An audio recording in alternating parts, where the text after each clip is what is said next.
Walk prudently when you go to the house of God, and draw near to hear rather than to give the sacrifice of fools, for they do not know that they do evil. Do not be rash with your mouth, and let not your heart utter anything hastily before God. For God is in heaven, and you on earth. Therefore let your words be few. For a dream comes through much activity, and a fool's voice is known by his many words. When you make a vow to God, do not delay to pay it, for he has no pleasure in fools. Pay what you have vowed. Better not to vow than to vow and not pay. Do not let your mouth cause your flesh to sin, nor say before the messenger of God that it was an error. Why should God be angry at your excuse and destroy the work of your hands? For in the multitude of dreams and many words there is also vanity, but fear God.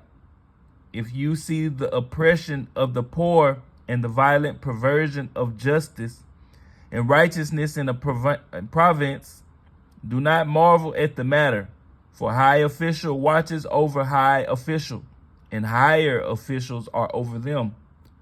Moreover, the profit of the land is for all. Even the king is served from the field. He who loves silver will not be satisfied with silver, nor he who loves abundance with increase. This also is vanity. When goods increase, they increase who eat them. So what profit have the owners, except to see them with their eyes? The sleep of a laboring man is sweet, whether he eats little or much, but the abundance of the rich will not permit him to sleep. There is a severe evil which I have seen under the sun. Riches kept for their owners to his hurt, but those riches perish through misfortune. When he begets a son, there is nothing in his hand. As he came from his mother's womb, naked shall he return to go as he came, and he shall take nothing from his labor, which he may carry away in his hand. And this also is a severe evil. Just exactly as he came, so shall he go.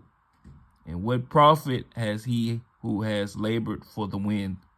All his days he also eats in darkness, and he has much sorrow and sickness and anger. Here is what I have seen.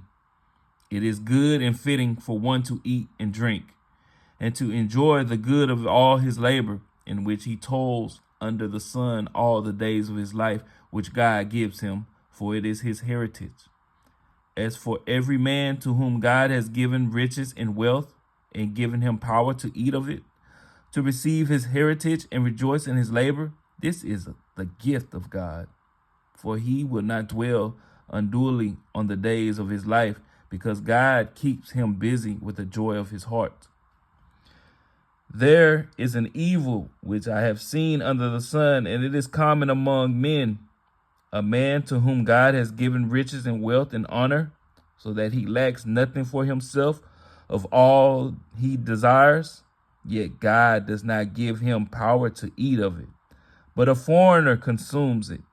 This is vanity, and it is an evil affliction. If a man begets 100 children and lives many years, so that the days of his years are many, but his soul is not satisfied with goodness, or indeed he has no burial, I say that a stillborn child is better than he. For it comes in vanity and departs in darkness, and its name is covered with darkness. Though it has not seen the sun or known anything, this has more rest than that man, even if he lives 1,000 years twice, but has not seen goodness. Do not all go to one place? All the labor of man is for his mouth, and yet the soul is not satisfied. For what more has the wise man than the fool? What does the poor man have, who knows how to walk before the living? Better is the sight of the eyes than the wandering of desire. This also is vanity and grasping for the wind. Whatever one is, he has been named already, for it is known that he is man, and he cannot contend with him who is mightier than he, since there are many things that increase vanity. How is man the better?